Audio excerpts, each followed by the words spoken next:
Feitos os agradecimentos, eu falo uma palavra sobre reforma política. Portanto, pensando dos temas do Congresso, falarei um pouco sobre reforma política, um pouco sobre defesa da democracia, um pouco sobre combate à desinformação, que acho que são 3 temas atuais e, de certa forma, definidores do nosso tempo. O TSE tem, em matéria de reforma política, uma posição oficial, tirada desde o tempo da ministra Rosa Weber como presidente. Eu mesmo fui o relator do grupo de trabalho.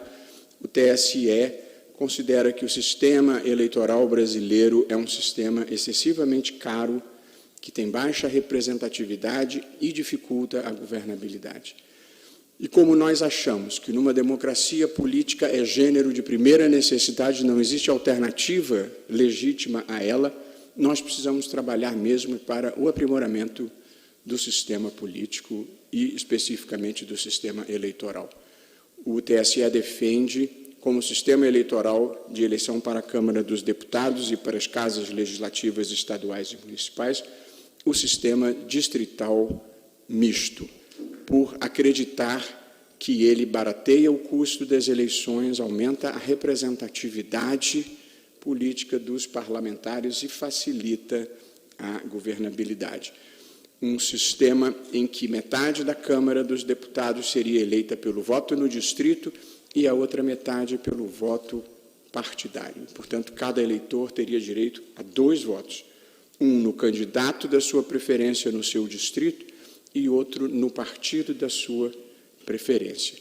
Para exemplificar, e aqui homenageio o presidente do TRE de São Paulo, Valdir Nuevo, com o caso de São Paulo. Arredondando, São Paulo tem 35 milhões de eleitores e, portanto, tem 70 deputados federais na Câmara dos Deputados. Portanto, o conceito é 35 deputados seriam eleitos pelo voto no distrito e 35 pelo voto partidário, de modo que o Estado de São Paulo seria dividido em 35 distritos de 1 milhão de eleitores. Cada partido lançaria o seu candidato naquele distrito e o eleitor votaria no seu candidato.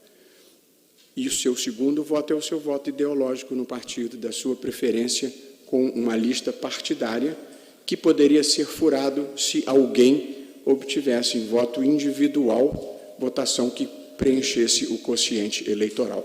De modo que, o que nós acreditamos no TSE que esse sistema traria de bom? Baratearia. Em vez de o candidato fazer campanha em todo o Estado, ele faz campanha num distrito para 1 milhão de pessoas. A segunda vantagem, que considero uma das fragilidades da democracia brasileira, é que o eleitor não sabe quem o representa. E o eleito não sabe exatamente por quem ele foi colocado lá. Porque no sistema que nós temos, proporcional em lista aberta, o eleitor vota em quem ele quer, mas elege quem ele não sabe, porque ele vota em quem ele quer, mas o voto vai para o partido. E os mais votados do partido é que entram. E nas últimas eleições, apenas 5% dos deputados federais eleitos tiveram votação própria. Todos os demais se elegeram com a transferência de votos. Portanto, nós temos um sistema de baixa responsabilização política, porque o eleitor não sabe exatamente quem o representa. Portanto, nós, no TSE, defendemos o sistema distrital misto pela crença de que ele melhorará a qualidade da representação, além de induzir a redução dos partidos políticos. Esse era um tema que devia ter entrado na agenda brasileira e que, um pouco pela pandemia e por outros fatores que vou mencionar brevemente, acabou esse tema ficando de lado.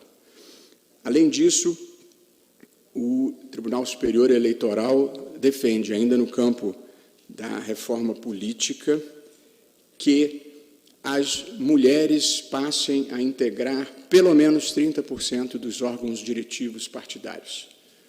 Os órgãos diretivos partidários hoje são feudos masculinos e não se consegue avançar o processo histórico de igualdade verdadeira e da paridade desejável se todas as escolhas que repercutem sobre as mulheres candidatas sejam feitas por órgãos diretivos puramente masculinos. Essa continua a ser uma agenda importante.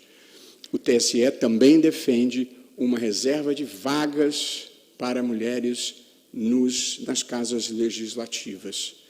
No modelo atual, existe 30% da reserva de candidaturas para as mulheres, o que já foi um avanço, complementado pelas decisões do Supremo e do TSE, que destinaram também 30% dos recursos do fundo partidário e do fundo eleitoral. Mas não tem se revelado suficiente. Existem apenas 15% de representação feminina no Congresso Nacional. É ruim, é baixo, é uma disfunção representativa. E, portanto, o TSE defende que haja, como em outras partes do mundo, uma reserva de vagas e não de candidaturas, num crescimento progressivo, que também não adianta criar um ambiente artificial, mas que progressivamente atraia mais mulheres para a política. Um progressivo que seja 20% na primeira vez, 30% na segunda, e assim se vai avançando.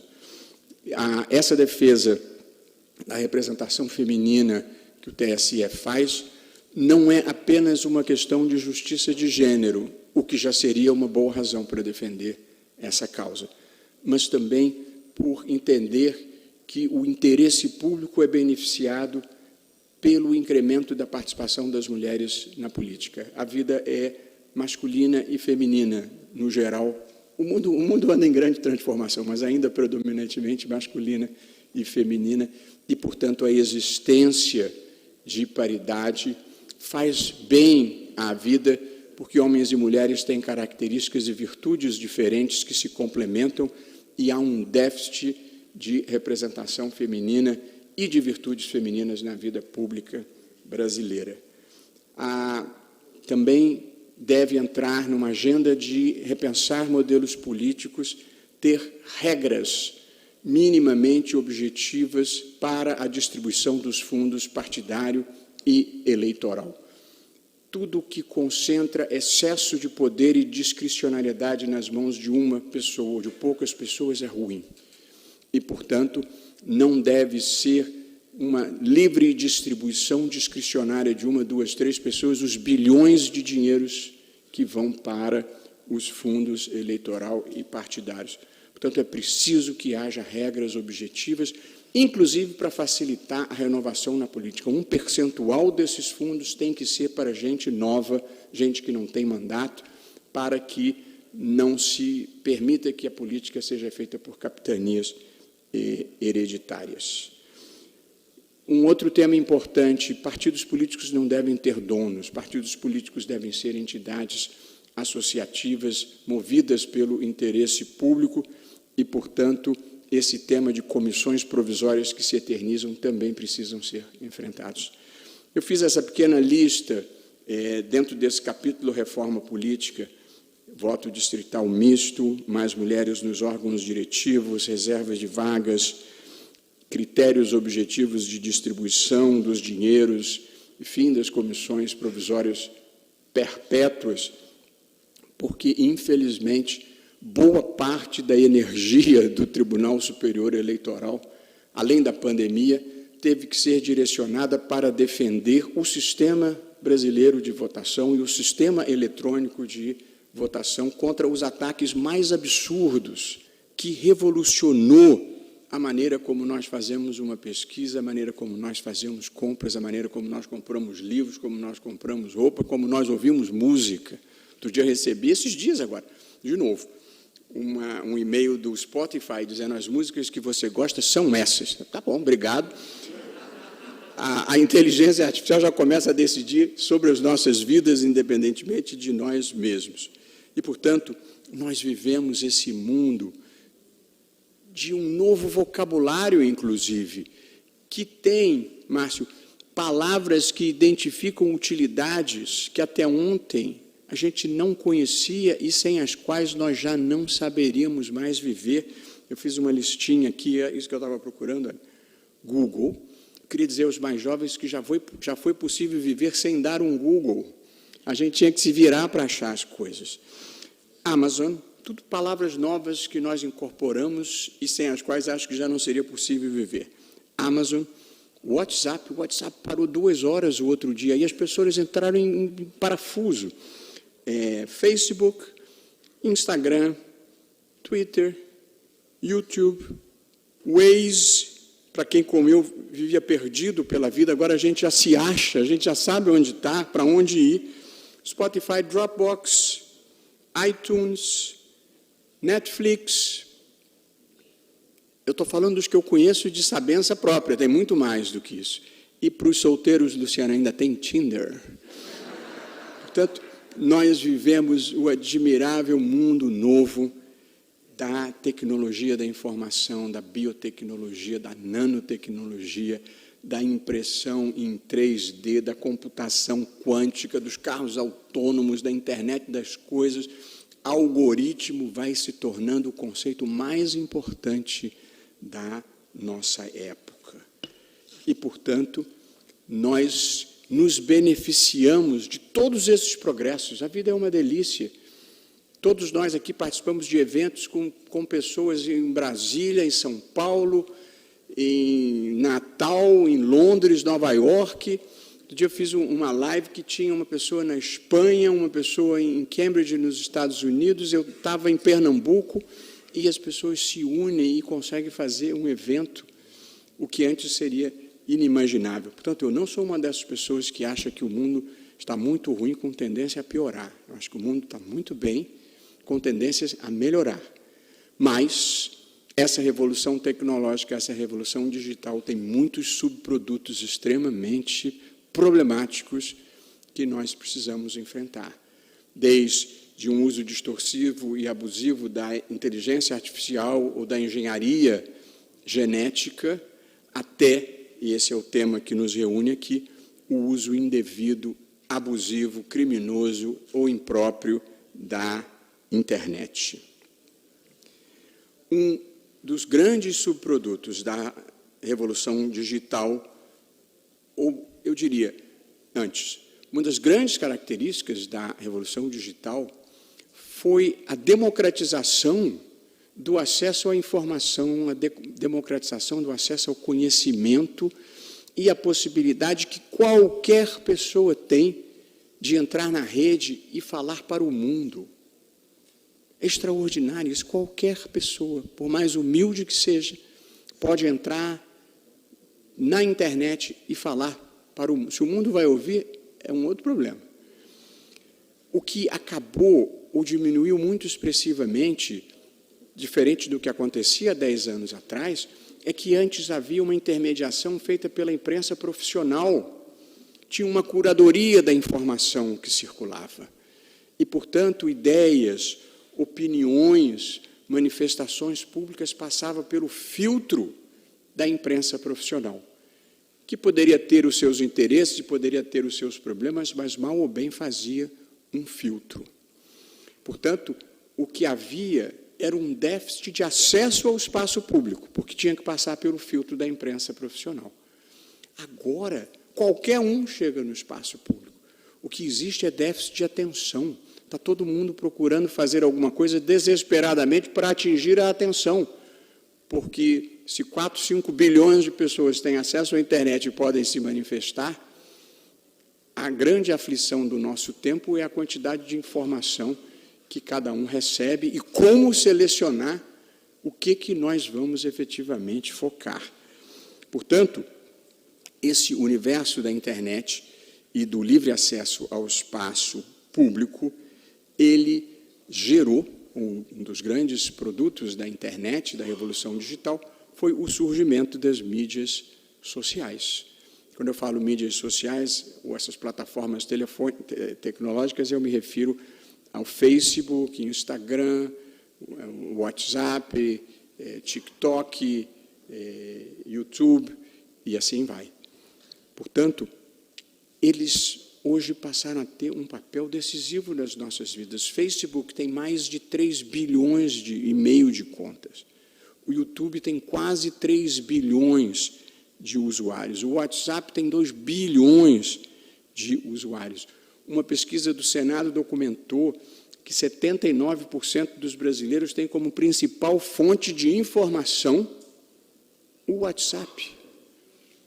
A televisão, que dominava o nosso tempo, vem atrás com 50%, bem atrás com 50%. E o jornal impresso, que seres jurássicos como eu ainda leem, 8% apenas das pessoas se informam por jornal impresso. Portanto, essa é uma revolução na forma da comunicação humana. Quando surgiu a internet e as mídias sociais, o discurso era: ela deve permanecer livre, aberta e não regulada.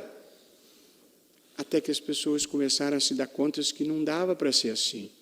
Tem problemas econômicos para preservar direitos autorais, para ter uma tributação justa, para impedir dominação de mercado. Tem as questões de privacidade, porque essas plataformas sabem tudo das nossas vidas, nosso nome, o nome dos nossos filhos, quanto a gente ganha, o que nos interessa, porque eles monitoram a navegação.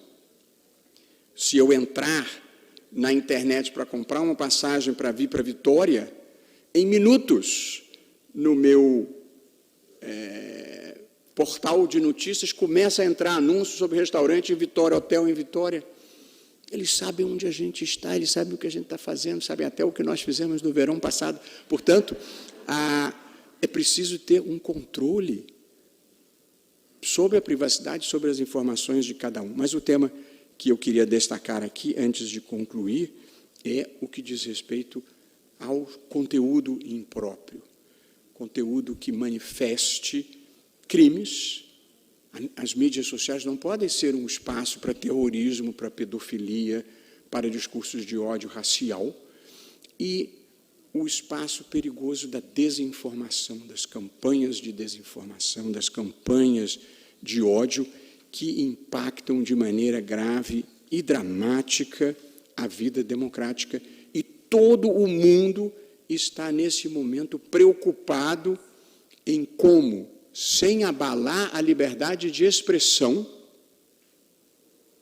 impedir que a internet e as redes sociais se transformem em espaços destrutivos da democracia e destrutivos da convivência civilizada.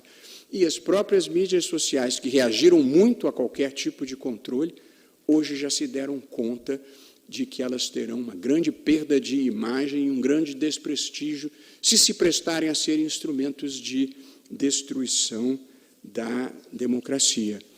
As redes sociais servem para uma comunicação extraordinária com o mundo inteiro, mas também, e muitas vezes, e no Brasil inclusive, quando não sobretudo, se torna um gueto dos milicianos digitais, dos terroristas verbais, de pessoas que espalham o mal.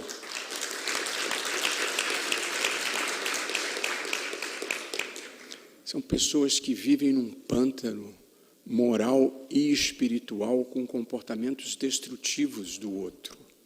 É muito triste quando isso acontece e é preciso enfrentá-los sem perder